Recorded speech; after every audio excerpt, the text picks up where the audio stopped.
ভালোবাসার মানুষ হারিয়ে যেতে পারে, সবাইকে বলছি কিন্তু সেই মানুষটার সাথে জড়িয়ে থাকা আবেগ, অনুভূতি কখনো হারিয়ে যায় না। ভুলে গেলাম ইউটিউব নতুন খুলছি, কেমনে ভোলা গেল? সবাই আমার চ্যানেলটি সাবস্ক্রাইব করে দিবেন, বলতে পারে না কেন তোমার, আমি বাজিয়ে দিবেন যাতে দোষ আমার পরবর্তী ভিডিও আপনাদের মাঝে জানতাম না তোমার সাথে এই কথা বলা হবে।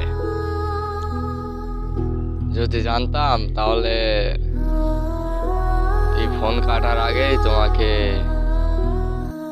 নিয়ে চলে আসতাম আমার কাছে, একটিবার সুযোগ দিতে আমায়। আমাকে সুযোগও দিলে না, কিছু বললাও না, চলে গেল তোমার মতো করে, ভেঙে চুরে নিঃস্ব করে দিয়ে আমাকে। এটা তোমার কোনো দোষ নেই প্রিয়, তোমাকে দোষই করবো না। তুমি যা করছো ভালো করছো, এখন নিজেকে নিজে নতুন ভাবে গোছানোর চেষ্টায় আছি, কিন্তু হচ্ছে না। কেন জানো? কারণ তোমার মায়াবী চেহারা, তোমার স্মৃতিগুলা রাতে আমাকে ঘুমাতে দেয় না।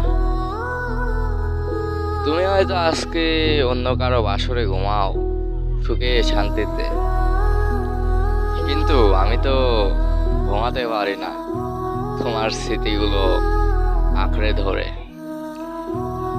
বেঁচে আছি তবুও মরি নাই, যেহেতু আল্লাহর কাছে দোয়া করি সুখে থাকো, শান্তিতে থাকো। আমি বেঁচে থাকবো, মরবো না। যদি আত্মহত্যা মহাপাপ না হইতো তাহলে হয়তো আত্মহত্যার পরটাই বেছে নিতাম। যেহেতু আত্মহত্যা মহাপাপ, তাই অসহায়ের মতো বেঁচে থাকতে হবে। তোমাকে ভালোবেসে এতটা কষ্ট পাবো জানলে কখনো ভালোবাসা নামক শব্দটা মুখ থেকে বের করতাম না। আমার আর কি, আমি চলে যাব, কেউ আবার এসে আমাকে নিজের করে আপন করে নিবে। আস্তে আস্তে সবকিছুই ভুলে যাব। যদি কখনো সময় পাও, যদি মনে পড়ে, সমস্যা নেই, তোমার জন্য সারা জীবন মনের দোয়ার করা থাকবে।